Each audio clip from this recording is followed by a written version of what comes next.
Hello and welcome to this week's press preview alongside Alex. I'm Aren. We got plenty of basketball going on for you guys. Talking about the week coming up ahead, about a top five. But first we're going to talk about kind of three big players that are coming back to the teams that are probably make a big difference in the second half. And I think, first of all, you have to talk about Christian Williams, who has been the talk all week about him coming back on Friday, getting the okay from the IHSA after all parties worked everything out. And watching what St. T was able to do on Friday, it seemed like the old St. T. I mean, it seemed like, they kind of took their old, the first 11 games that they had played and just kind of incorporated him. Just, they took their zone, spread it out a little bit. They were able just to do things a little bit better than they already were, and they had already playing really well throughout the season to start out with. So, Christian Williams obviously makes a huge difference for that team, and it's going to be exciting because he is probably one of the more well-rounded players to watch. I think when you think of a player that's comes back that you think a big scorer, like they take over the game, but honestly, he passes better, he rebounds better, he just does so many little things well for St. Teresa that it's going to make that regional coming up. We have Warrensburg and Meridian and Sullivan and Cerro Gordo. That is going to be an outstanding regional coming up.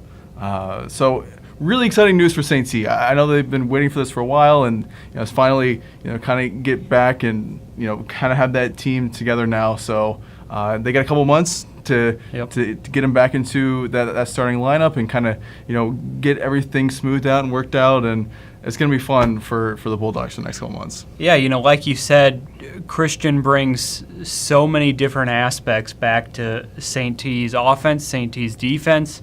Leadership-wise, just being on the floor and having opponents worried about him instead of, other teams probably were smiling and coaches were smiling when he was just on the bench in a nice polo or whatever this season already. Because, normally when you get a player back, it's not always like it's your best player by far, usually you get someone back from an injury and they're bringing, rebounding to the team, or they're bringing, they're a really good defender, but he kind of brings all of those things. So that'll be really big for them to sort of get back into the groove of what they thought they were going to be this year. It's funny talking about, I think I saw Judah Renfro from Meridian say, well, I'm glad to see you back, but I'm not really glad to see you back.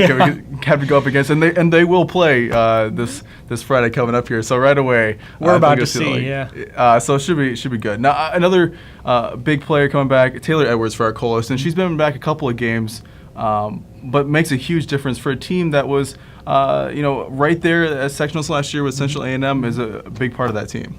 Yeah, and it's really interesting to see. Arcola lost a few really important seniors from that team last year, right, and just threw onto the fire. They lost Taylor Edwards as well. Getting her back is going to be huge.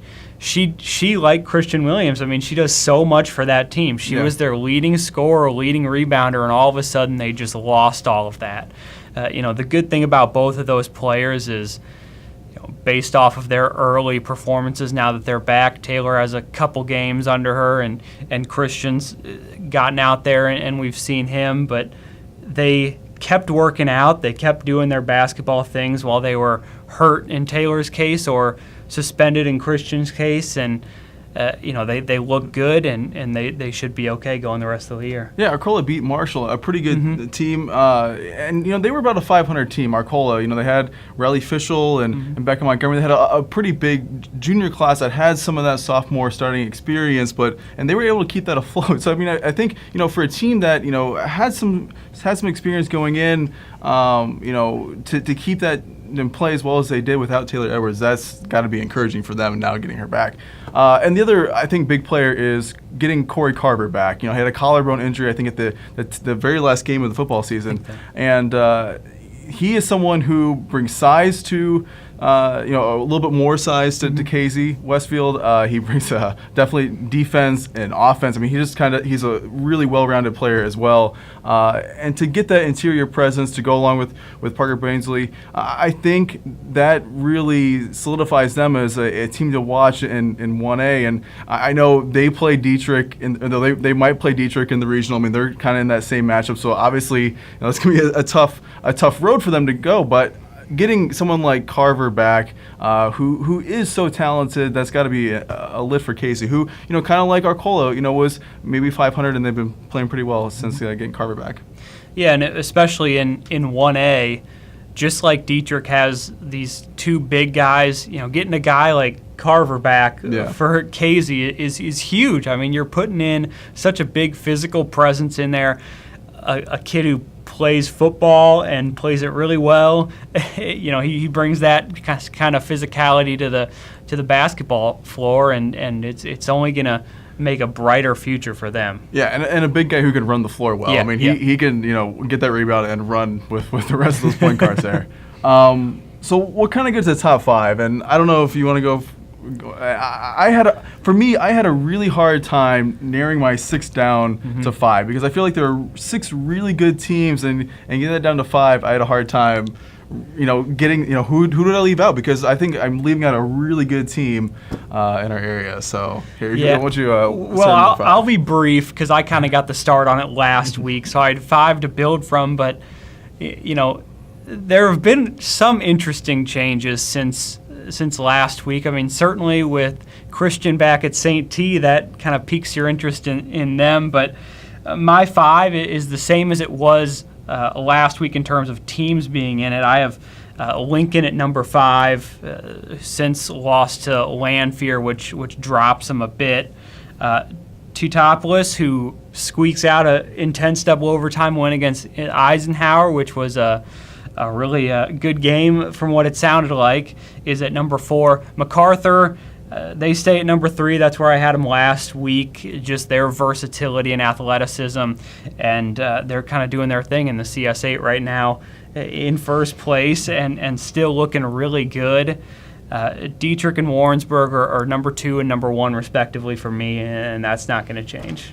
So the team I left off at, you had number 5. I have Lincoln at 6, which I don't know if I've ever had Lincoln out of my top 5 in any basketball rankings I've had, but I just feel like, it wasn't necessarily the loss to Lanphier, but maybe the way that they lost. I mean, you had Block with 20, Hop with 13, and clearly Lanphier played at Lincoln's pace. I mean, it wasn't like Lincoln still had control of that game, but to only have 2 scores, that's a little concerning for me. I know you have a lot of new faces on that Lincoln roster, or at least new to the starting lineup.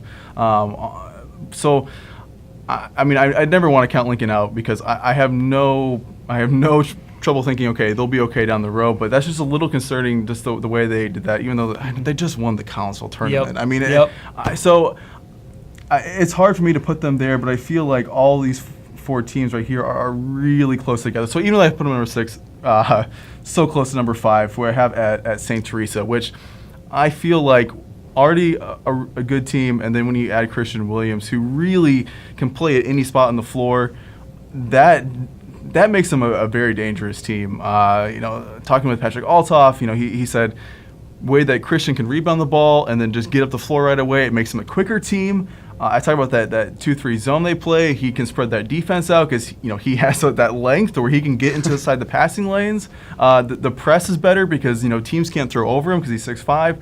There's just so many little things that it adds on to St. T that really makes them more of a dangerous team than they already are. So I have MacArthur at number 4.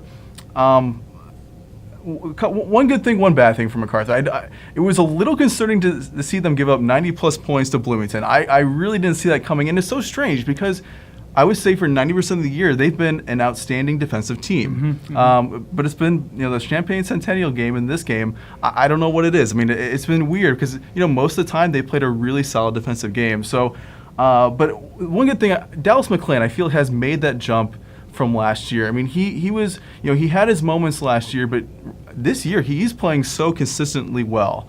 I think he had, 3 3 games in a row of 20-plus points. He's distributing the ball well. I mean, he's playing that main point guard spot. I mean, last year, he kind of, Bartley kind of had a lot of those point guard responsibilities, and he's really taken that over. And he's shooting the 3 well. So I feel like having him make that jump gives him a little bit of diversity on the floor, where you have Kamata inside and Kamar, you can kind of play from wherever. So I think that makes them pretty dangerous. At 3, I have T-Town. And just the way that they played Eisenhower was really impressive to me. Taking on a 3A team, playing having them play at their pace. I mean, T-Town has looked really solid, and they have a couple losses. I mean, one to Mount Vernon, but I think for the most part, T-Town is playing a really tough schedule, as they have the last couple of years being independent, and getting a good win against a team like Eisenhower, who I think is better than the record indicates. That's a really solid, the latest win for T-Town. For 2 and then 1, I mean, Dietrich and Warrensburg. I mean, those. Dietrich at 2 and Warrensburg at 1, and those 2 teams have played so well. I mean, they haven't had many close games. I mean, there's only been maybe like 1, maybe 2 games where they've had close all season long. And like you talked about Dietrich's size. I mean, that's something that a lot of teams don't have at 1A, and you have Alex Bonhoff at the point that can help distribute the ball to those guys. That's so great for a 1A team to have that kind of duality. And then Warrensburg, who's been impressive all season. I mean, I don't know what else you say about them. They are. I feel like it's so weird to think that they were an 8-win team 2 years ago, and then they make that huge leap. And I feel like they've kind of already made that. They've made as big of a leap as they have from that freshman to sophomore year as they have from the sophomore to junior year with that class. So Warrensburg, really impressive. I saw them against Porta, and that's an outstanding team. I don't know what else you say about Warrensburg. So kind of looking up at this weekend, and some of the games you can go to. I talked about St. T is going to play at Meridian, and that should be a really good game. I mean, those 2 teams played in the Macon County tournament earlier in the year. Meridian did beat St. T, although they had to stave off a really close run. Yep. I mean, St. T almost made the comeback to nearly knock them off and move into the Macon County title game. But should be a great game. Obviously getting Christian Williams back makes that a different kind of game. And then Central State 8, you have on Saturday, MacArthur plays Glenwood and Eisenhower plays Lincoln. So a really nice matchup for Eisenhower. Yeah, I mean, that's going to be a good game. You see Eisenhower time and time again playing pretty good basketball, and Lincoln just took that loss, but they're still one of the top teams in that conference. It's going to be a really good game between those 2 teams. And MacArthur, you have to think, is going to be pretty successful against Glenwood as well. Yeah, I was going to ask you what you thought of. Basically, you had these non-Springfield teams that are going from venue to venue, and it's kind of a cool concept. I mean, to keep all those teams, you get to maybe see 3 games in a row in your hometown. You get to see all. If you want to catch 2 games in a row, you can. I think that's kind of a cool concept to have a mini tournament, every couple of days or so. Yeah, and it kind of shares the love with the rest of the schools, and everyone sort of gets a little bit of home court, or home fans get to come see them, and you get to see a lot of different venues, and it'll be kind of a cool concept of how it plays out and how it looks. Yeah, so I think the big game is Lincoln MacArthur, which is the 24th, the Saturday the 24th, and that'll be in Lincoln, so MacArthur has to go into Lincoln, which is always a really tough place to play, because student section is always packed and they're always loud, and it's always exciting. So let's look at the weekend ahead. There's a lot of really good games coming up, so be sure to check us out at hrpreps.com. We'll have continuing coverage of all the boys basketball, girls basketball, and wrestling. So stay tuned to that, and we'll see you out there.